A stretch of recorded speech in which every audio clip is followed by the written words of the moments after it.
Welcome to today's episode of Heard and Seen Around. I am Rajesh Karipurath.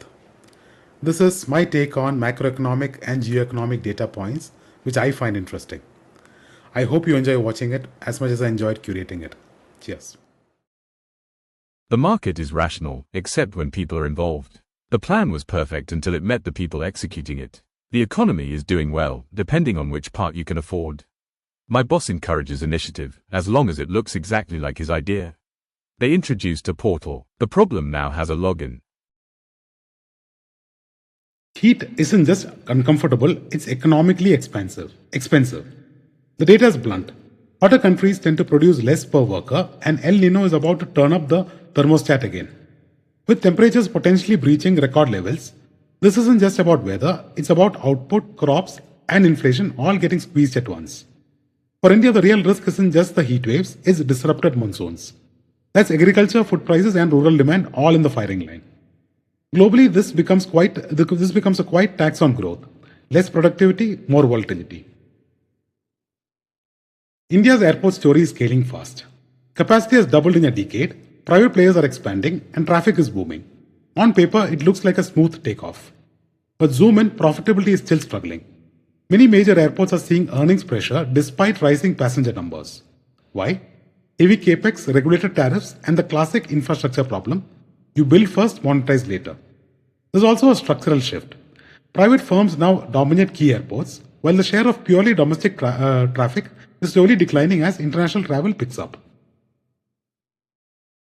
This is not just AI adoption, it's infrastructure ambition. India is quietly building the entire stack: chips, data centers, and compute power. Over $200 billion is flowing into AI-ready infra. Reliance and Adani aren't chasing apps, they're laying the pipes. Meanwhile, partnerships with Nvidia, AMD, and others signal something bigger. India wants a seat at the core of the AI supply chain and not just the user layer. Semiconductors, sovereign compute, global tie-ups.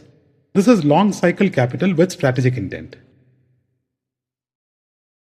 FY 2026 wasn't a rally, it was a filter. Some stocks quietly climbed, others fell off a cliff. Winners like Lenskart and Delivery did not just grow, they showed consistency. Modest gains, yes, but backed by improving unit economics and clearer paths to profitability. On the flip side, several names dropped 40 to 50%. That's not volatility, that's a reset. Markets are done paying for promises, they want proof. What's changed? Capital is no longer cheap and patience is no longer infinite. This is a new regime: fewer narratives, more numbers. This is not a government plan anymore, it's a startup assembly line. From chip design to full stack AI hardware, India's semiconductor story is quietly getting built, one company at a time. You've got IP players, fabulous designers, and even full stack bets like UPAI, all stitching together pieces of a supply chain India never fully had. The funding may look small compared to global giants, but that's how ecosystems start: fragmented, experimental, and fast learning. And here's the shift. This isn't about catching up anymore, it's about owning niches in a strategic industry. This is not the usual export story. No ports, no containers, just bandwidth and brain power. India jumping from 11th to 5th in services exports is a structural shift, not a cyclical spike. From $92 billion to nearly $400 billion, that's not growth, that's acceleration. And now services are almost equal to goods exports, quietly reshaping the trade balance.